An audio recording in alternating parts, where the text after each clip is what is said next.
Hey, everybody, welcome back to the podcast. I have another guest with me. I've got Maggie Olson, and she does what's called magnetic conversations. And I'm excited by this.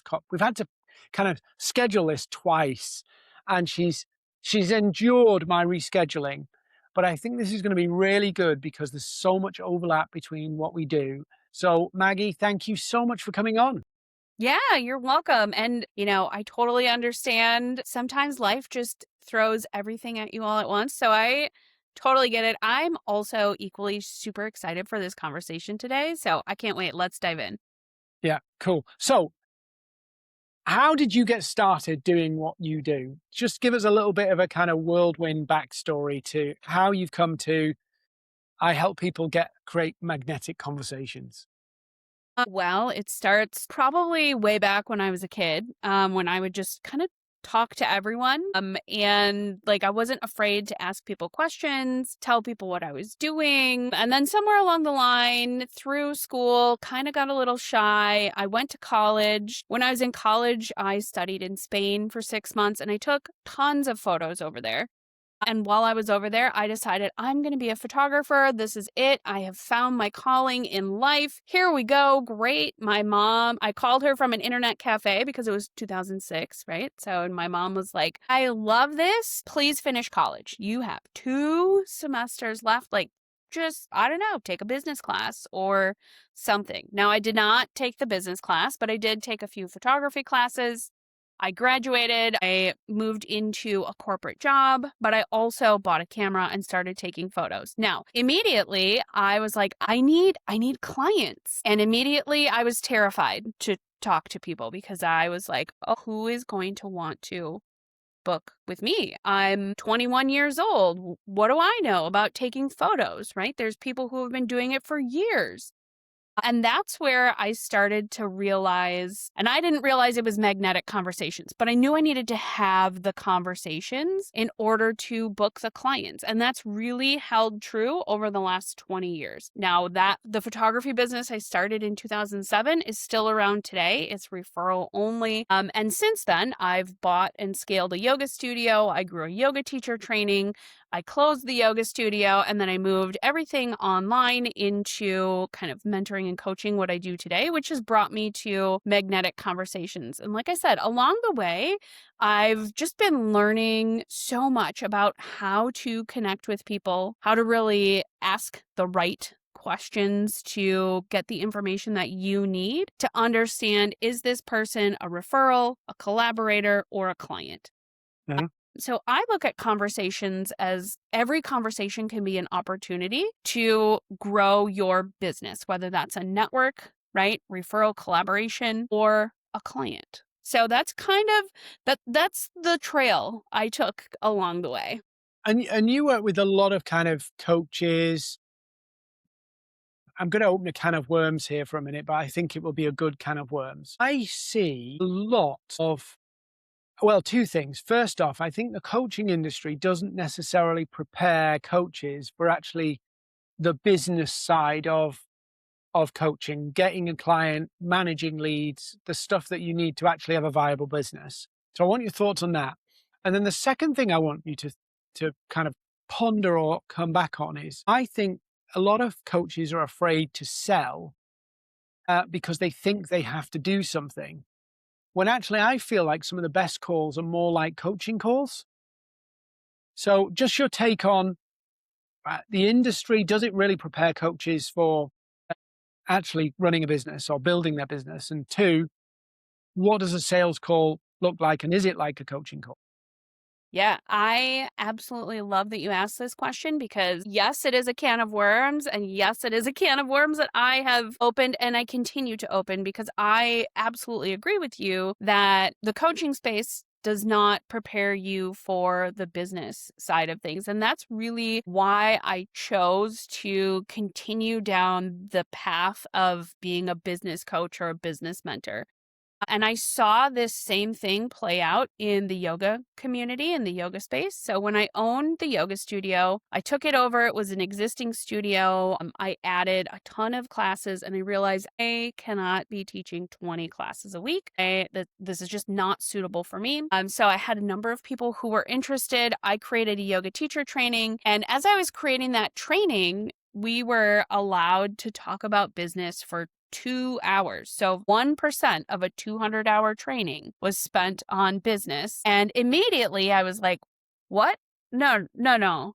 No, this cannot be true. Yes, I'm here to teach these people how to teach a yoga class, but maybe more importantly, I need them to help me bring people into the studio. I want their classes to be filled. I can go out and I can talk to all the people I want all day long, and those people are going to come to my classes. And that's exactly what I saw. So I had to teach my teachers how to generate leads, like boots on the ground generating leads. Now, when I moved into the online space, into the coaching space a little bit more fully, I realized that the same problem exists here. You go to coaching school, you get this pretty certification, and they spend about 2 hours. Generate your leads, talk to people, sell your stuff. And they don't really go more in depth. Now, over the last 6 years online, I've really realized that, well, these people probably don't really know how to run their business. Like somebody else might be running the business for them.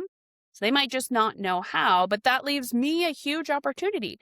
How can I help people understand how to run the business side? Like, what does that look like? I spoke with somebody last week and they were telling me, I just need leads. I just need leads. And, I was like, okay, well, like, tell me, what are you doing? They explained to me their offer, and their offer was like 6 coaching calls for $600. And they were like, I want to make at least $6,000 a month. I said, cool. That means you need 10 new leads every single month. You need 10 people signing every single month. I said, I would suggest raising your prices and looking at what is your time commitment. If you're spending 90 minutes per session with someone and you need 10 new people every single month, do you have, almost 12, we'll say 12 hours per week for client calls, plus at least another 10 hours per week, if not more, for all the overhead stuff, all the calls, the emails, the creating of the content, so on and so forth. And this person was like, what? I said,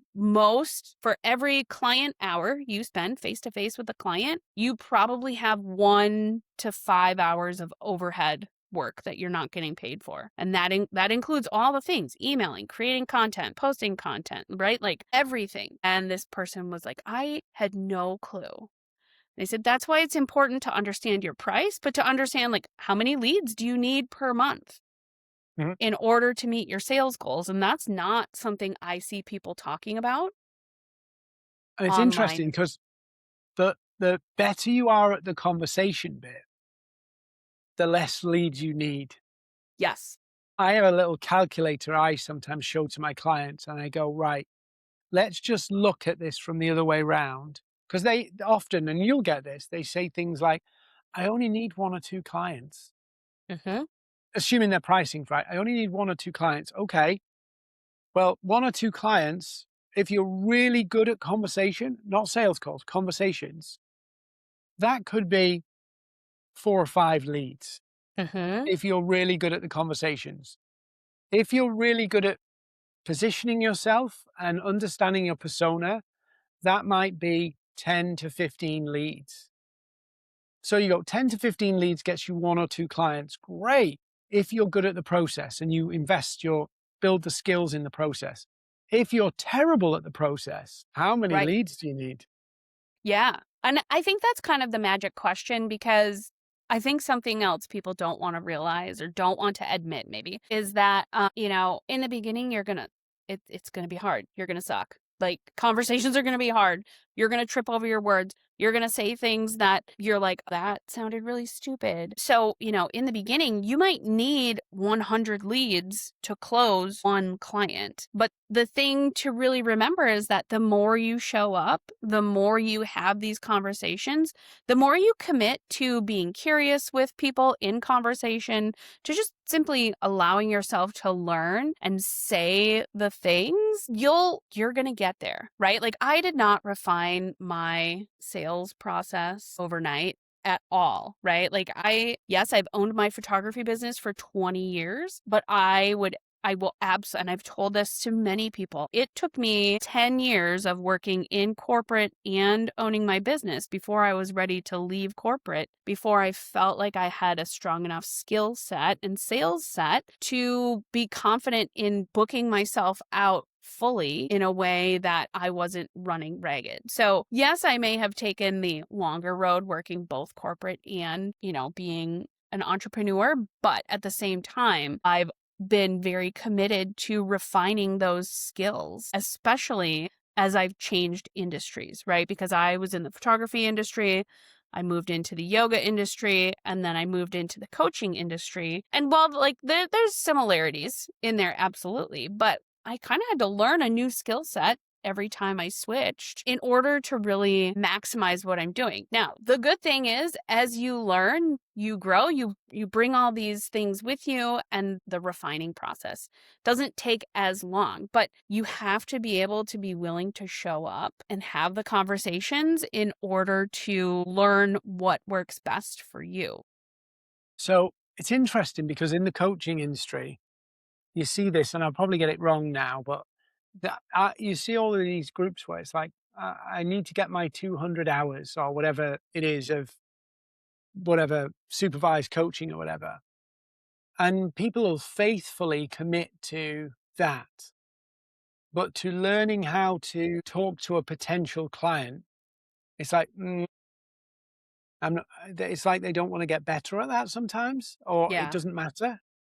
Yeah, I would agree. And I think some of it is because that's not really taught in coaching school, at least not to my knowledge, right? Now, I've not gone to life coaching school because I'm not a life coach, right? I'm a business coach and I rely heavily on my past experiences. So I can speak a lot to that. But as far as what they're actually teaching in coaching school, I mean, I don't think I've had a couple clients who went through that and they're like, yeah, I got my 200 hours or whatever of, free coaching. And I'm like, well, okay, so you did that, but how come you're afraid to have a conversation with someone about your services? And I think that's where it kind of gets twofold of they don't know how to have that conversation. So they're not sure about the conversation from somebody raised their hand for my freebie or they commented on my Facebook post. Yeah, now what do I do? And they're not super confident about their offer. They're not Mhm. convicted about their offer. So they also might not know their client journey. That's something I've been seeing a lot when I ask people okay, I friend you right now today. I'm a cold lead, but something attracts me to you. I hit follow. What happens next? How does someone go from cold to sold? And obviously it's not just bing boom, right? That it's not 1, 2. Mhm. What happens between somebody coming into your space on the internet and wanting to be in one of your programs? We we call it infrastructure, in effect. Like, if you're on Facebook, exactly as you say, you've added somebody, what's that journey and what mechanisms do you need? Because, if you're kind of making it up as you go along every time, that's exhausting. Yeah, Like, right. it's too much. Yeah. And that's where when people don't have that client, when they don't understand the client journey, when they don't understand the infrastructure, they are making it up as they go. And that's why a lot of those people tend to spend for every one client hour, they're spending 5 hours doing lead gen activities, right? Or creating content or, hiding because they're like, last time I had a sales call, I didn't get the sale because I only do them once or twice a month, and now I'm scared to do them. And It's it, a combination of all. and I think it's crazy as well when you when you think about it. Like, think about those hours, and let's say conservatively, you just do what the social media gurus say, and you're on social media engaging and interacting for say 2 hours a day, and then you're spending a couple of hours creating content. The average person might be a bit more than a couple of hours creating content, but let's say it's 10 hours a week. So that's 40 hours a month to get one or two clients. It's like you've really got to know this process, because if you don't, for a week's worth of work to get that, it just seems crazy to me that people will go, yeah, I'll do all of this commenting and engaging for 2 hours. I'll do this and not master the bit that means you don't have to do as much of that.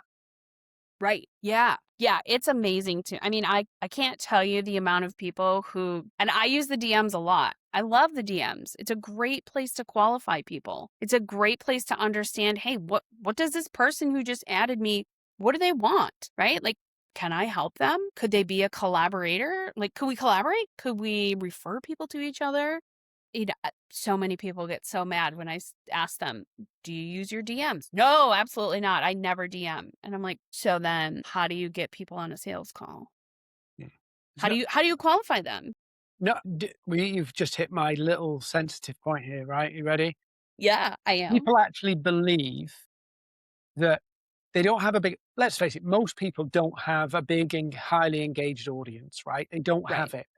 Yeah. So you either find a way to do it without that, or you commit seriously to building that. There's no middle ground.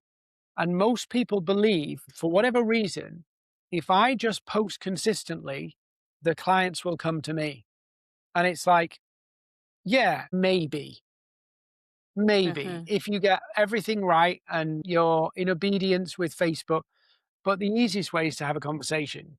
Yeah, And people will absolutely. struggle to avoid I mean, it's not what you say, it's how you say it, right? Yeah, absolutely. Oh, 100%. Yeah. I mean, a simple, hi, Sally, thanks for adding me on Facebook. I'm so excited you're here. I'd love to know more about you. Or I took a look at your profile. I see your ABC. That's cool. How did you get into that? Right? Like the curiosity. I think people are scared of rejection. And I think it's easier for people to, say, oh, well, the social media guru told me to do this. They told me I have to, comment 342 times and then like things for, like this whole list of stuff. Like it's so much easier for them to be like, oh, I've got my checklist done instead of, looking at their friends list or their followers list and saying, okay, I'm going to go to Johnny's profile. I'm going to see what Johnny has going on. I might comment because something jumps out at me and say, Johnny, I really love this post. I totally agree. Maybe I'm going to send a DM and say, Johnny, I love what you posted the other day about XYZ topic. I would love to have a conversation about that. And if he doesn't, if that person doesn't respond, like it's not just a one and done thing, right? There's billions of people on Facebook, on Instagram. And I mean, personally, I love Facebook because I love groups, because then you have a group of people. If you're in that group, you can post, you can comment, you can have a conversation, right? Social media is meant to be social. It's like the town square. So you go there and you have a conversation with people. And I've never understood why people are like, I'm just going to post and hope that someone clicks the link or hope that someone comments. Like, that's not how social media is meant to work. Like, that's why the algorithm is not showing your stuff, because you're not being social. Mhm. And it's interesting. I wonder, tapped into this, a lot of people who go into coaching come out of corporate, and at least in the first, say, year, a lot of the time they'll be leveraging those existing relationships, whether it be, referrals, past colleagues they're working with, past clients that they're working with. There's almost like this kind of, maybe your first couple of years are set because of those relationships. I often think that whilst that's really good, it doesn't really set anybody up for like the real world, shall we say? Mm-hmm. Because effectively you've got this whole backstory, history, contacts that are basically vouching for you or already trust you. And if you get used to that, you actually won't know how to talk to a real person, if that makes sense. Right. Yeah. Yeah. Yeah, for sure. So I love to tell the story of how I generated clients in my photography business, right? So in 2007, I started that business, and I like I said, I knew that I needed clients, and I knew that I needed them to not necessarily be in the four walls of my corporate job. Yes, I was the photographer there. Yes, I took video there. But like my coworkers, they heard all about it. And pretty soon they were like, yeah, yeah, yeah. Okay. So I needed to step out of that boundary, right? That inner circle. And when I did, like I still remember the like, oh my gosh, what if nobody wants me to be their photographer? So what I did was when I would go to the grocery store every week, I would challenge myself to talk to 3 people in the grocery store and give them a business card. At the end of the grocery store trip, I wanted to be 3 less business cards in my wallet because that was basically like 3 new leads essentially is what was happening. So that was really how I kind of got over that fear of like, what if they don't like me? Right? Was forcing myself to have these conversations. And it wasn't anything like crazy. It was usually literally standing in line waiting to be checked out because there were no self checkouts in 2007, turning to the person behind me and saying, "Hey, how are you doing today?" Like having a normal conversation and then asking, what'd you do this weekend? Or what are you looking forward to? Because I knew that that question would usually be reciprocated. I'm going to a picnic with my family. What about you? I'm photographing a wedding. Or, oh, I photographed a family yesterday. It was so much fun. Blah, blah, blah. If you need photos, I'd love to give you my business card, right? And for some people, that might feel very forward, but it's just me being curious about like, hey, here's what I'm doing. Do you need this service? Are you curious about what I'm doing? And it was the same thing when I owned the yoga studio too. I would go across the street to the bar. I live in Wisconsin. So very Midwest, very Wisconsin thing of me to do. I would teach class. I would go across the street to the bar in sweaty yoga clothes. I would have a drink and people would say, "Why are you dressed like that?" And I would say, "I own the yoga studio across the street. Here's a card. Come see me. It's a free class." So I don't know. I guess I was just never like that always felt so normal for me to be It's like, almost like in some ways, and it's weird because coaches, if somebody was coaching a coach about this issue, they'd say, "Why do you think you're afraid of sharing about your business? If you think you can help people and make a difference in their lives, mm-hmm. why wouldn't you do that?" And it actually surfaces a whole host of rejection, fear of rejection.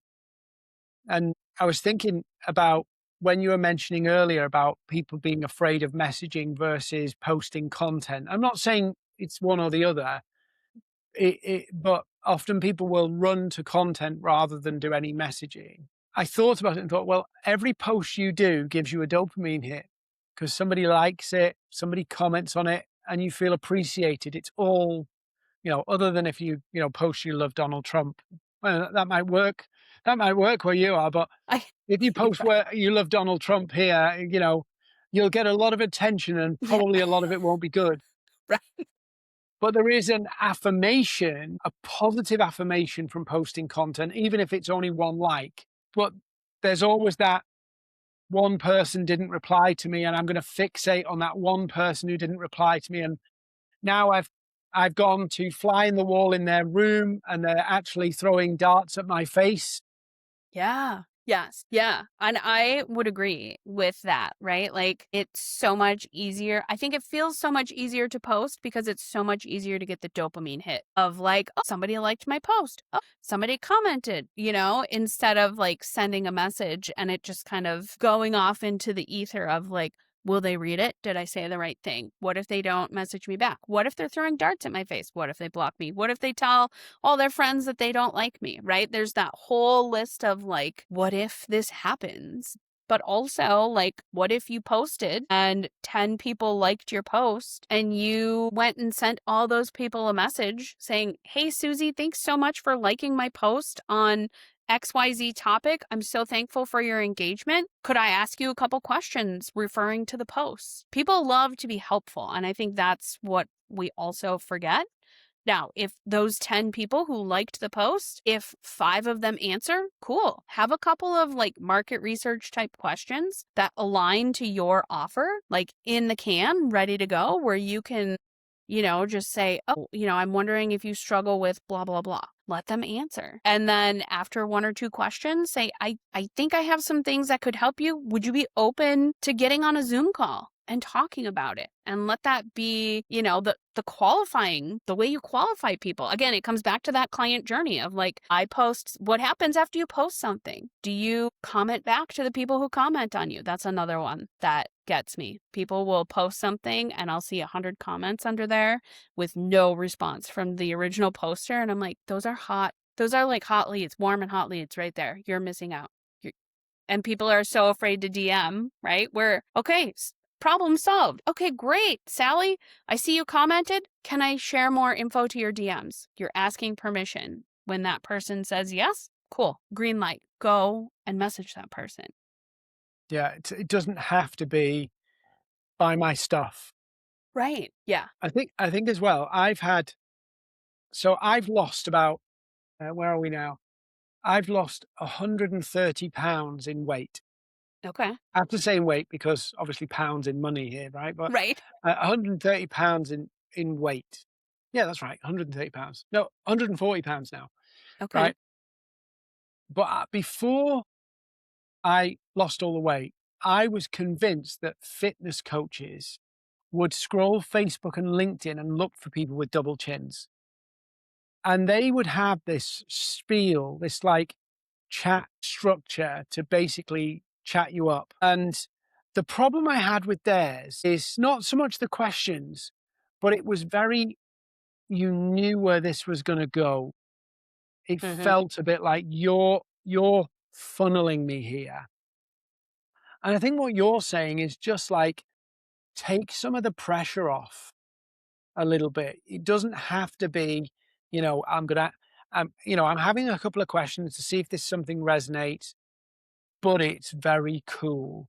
Whereas theirs Mm-hmm. feels very much like I'm going to get you into this place where you've said yes to a couple of things, and sometimes I'll go with them just to see where it gets to, and sometimes I'll just like, yeah, do better, please. But it doesn't Yeah. have to be that kind of like I'm funneling you kind of thing. Right. No, it totally doesn't. And I think that's where and I'm not sure where all those questions like came from because I know exactly what you're talking about. And coaches, I think just as a whole, coaches do that too. But I also think some of that is like if you're using AI. Now, I want to preface this by saying I use ChatGPT. I use Claude, right? Like I use those things, but also I make it my own, right? So when I get these things from chat, from AI. I'm looking at it from, okay, here's how I can change it so it sounds exactly like me. So it's not like leading you down that funnel of like, here's this. And I know the next question you're going to ask is that, right? So I think some of it is being willing to get creative and make it your own, right? You have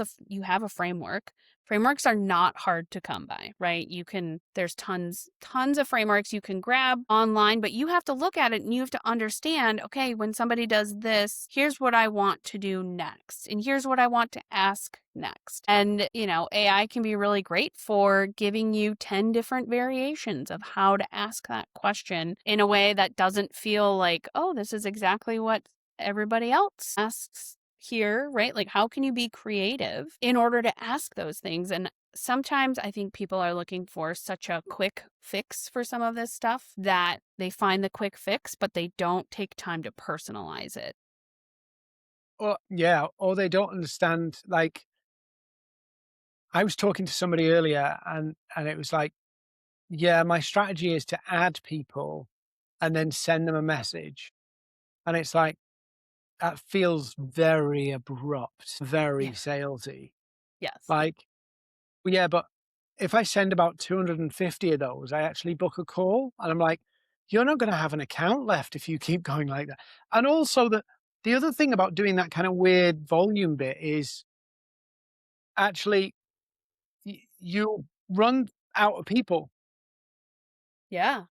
You're burning leads faster than you can add them. So you Yeah. need to like have something that's like really kind of relatable, feels feels light. It doesn't feel Mhm. heavy. Any tips on how people gauge that in terms of, is this person just engaging in conversation, or is there something more that can come of it? Sure. Is it just a first date that Right. will go nowhere, or is this something that actually we should take to a second date or a call, if you know what I mean?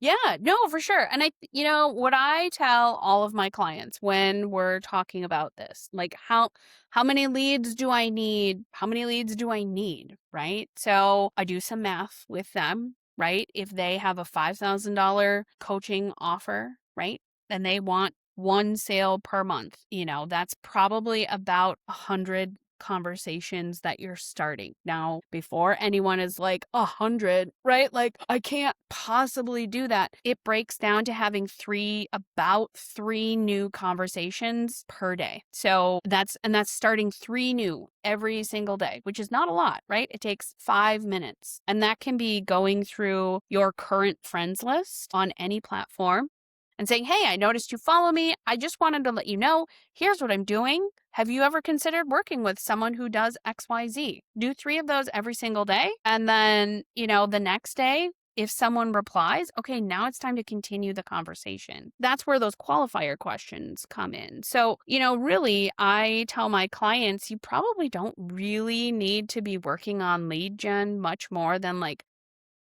20 to 30 minutes per day, because you're starting three new conversations, and then you're probably continuing three to five other conversations. So you're talking to no more than 10 people per day if you don't want to, right? Because if you do that 30 days a month, right, that's 300 people. If you're talking to 10 people per day, that's 300 people per month. Could you realistically sign all 300 of those people? Probably not, right? Will you sign all 300 of those people? Probably not.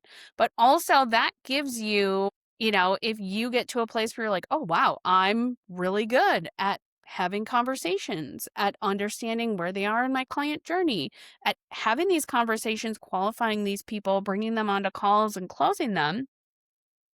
Okay, maybe you bump it back to 3 days a week. You're having three new conversations because you're so good, right? There's a lot of room to play there where you can ebb and flow. So if you're having a bad day, it's okay. Take the day off, but come back tomorrow, right? Start over tomorrow with the conversation. And, I think people don't realize that a small active account, right? If you have 50, 100 people who are very active, always commenting, engaging with you, that is so much more profitable than a large account with not a lot of engagement. And because those people who are engaging with you, you can go to them and say, hey, do you have any friends who are experiencing something similar to you?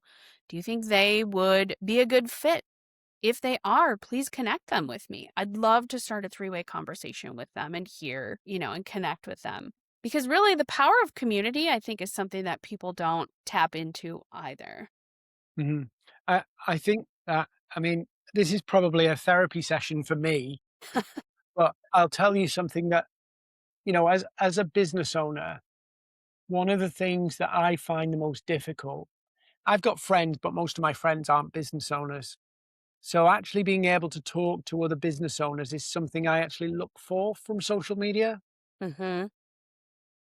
So I had one the other day. This is a bad version of don't do what this person did.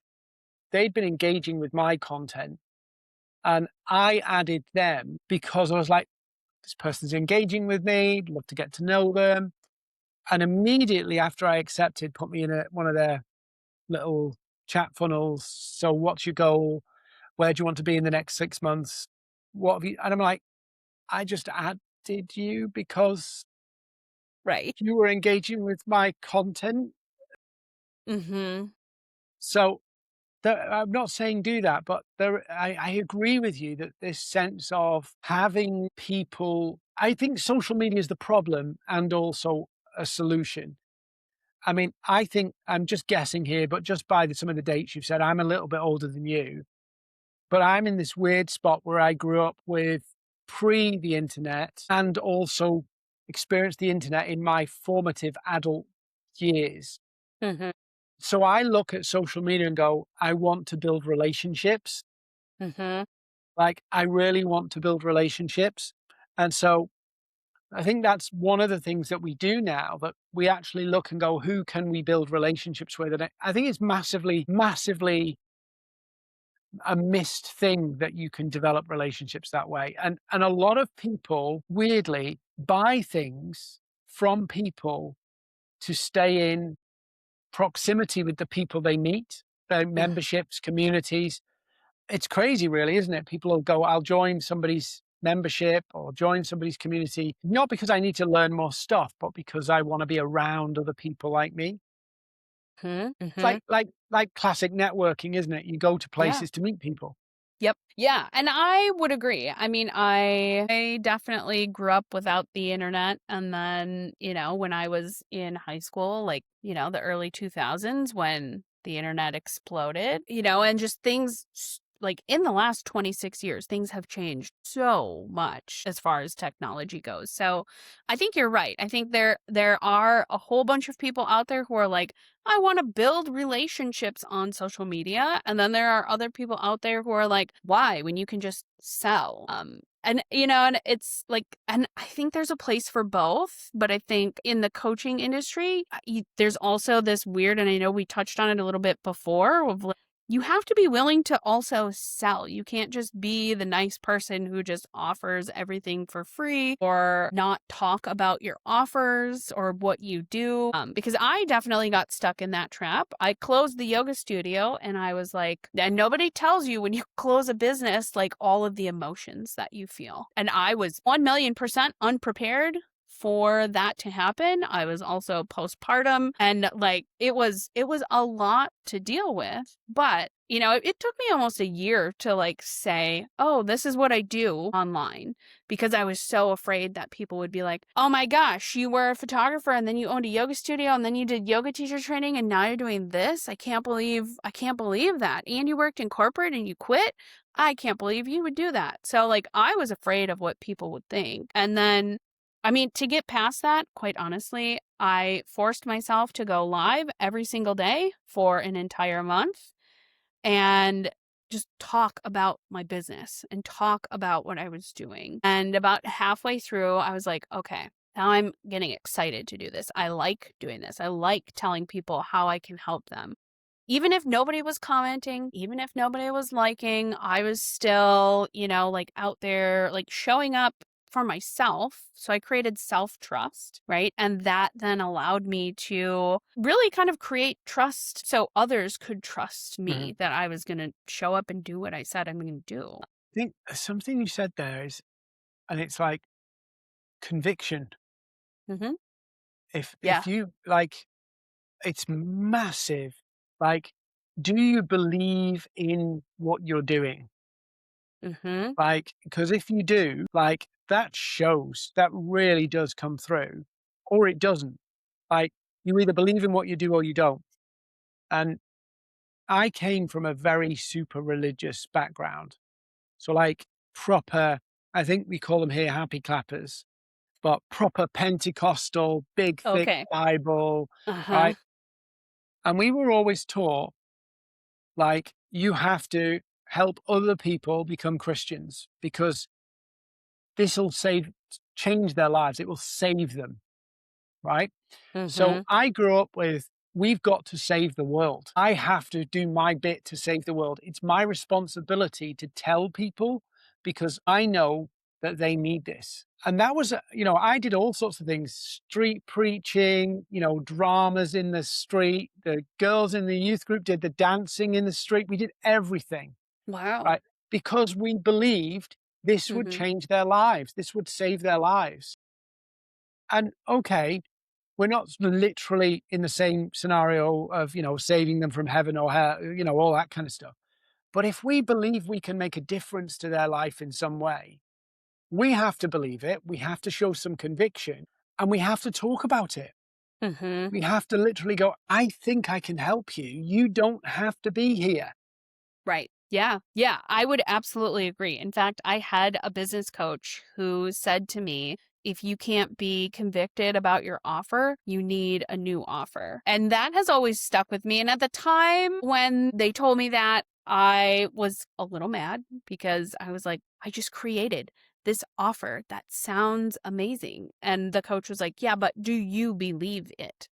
Do you believe that that can change the world or your client's life, their business? And I was like, well, somebody told me that they wanted this thing and that's why I created it. And the coach was like, and maybe, but do you believe it? And I was like skirting around whether it was a yes or no, when really deep down it was no. I didn't believe that that offer could do what I wanted to do. And I mean, my coaching and consulting and mentoring has ebbed and flowed and changed so much since 2020 when I came online. And I'm grateful for all of those changes. But at the same time, I look back and I'm like, man, if I could redo something, I would want more conviction in my offer earlier, right? I would want to be like, yes, I absolutely believe this. I can talk about it until I turn blue, right? Like I can talk about it and I don't care if people are listening because I believe in it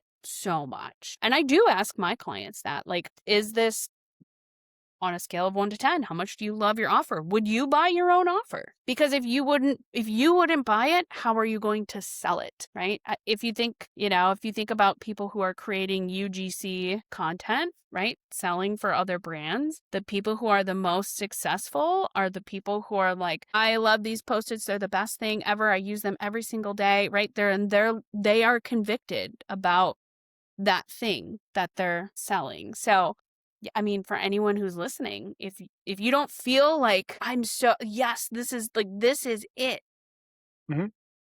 you need that. You need to find that. And if it's not your current offer, take it from someone who has changed a lot, pivoted a lot. It's okay to change. It's okay. But not change every time. Yes, absolutely. Don't change every time. You have to give things time to work. But I think there's also a balance of like, you have to know when is the best time to change, right? If you're going along, something's not working the way you thought it was, like, how can you understand, quote unquote, what's wrong and shift as needed? I know when I launched my first thing, which was something, a LinkedIn thing, I put all the chips down on it. But the first time it didn't work. Like the first time we started promoting it, it just wasn't landing. And we went, do we believe that this is something people want? Yes. Have we got evidence for it? Yes. So it's how we're doing it. And we played around with it. And that original offer has probably made me now $5 million over 6 or 7 years. Mm-hmm. Even today, we have to refine it because the market changes. But it's like at some point you just go, I'm all in on this and we're going to make this thing work. Mm-hmm. And there's a feeling in your gut, there's reinforced messaging around that says this is the right thing. But I see a lot of people do go, oh, that didn't work. Let's change to something else. That didn't work. Let's change to something else. Assuming that something will work first time. And most of the time it doesn't. Right. Yeah. And, with respect to what you're saying, I think a lot of people, they want to just keep reinventing the wheel, right? Because some of it is that fear of like, it's hour one of day one, it's not working. Let's change it, right? Because at the end of the day, and this might ruffle some feathers, business is boring. Like business, you need an offer, you need to sell it, you need to close the sales, right? And that's kind of boring for people. And I see this a lot in my clients. They're like, well, I have these 27 offers. I'm trying to sell them all at the very same time.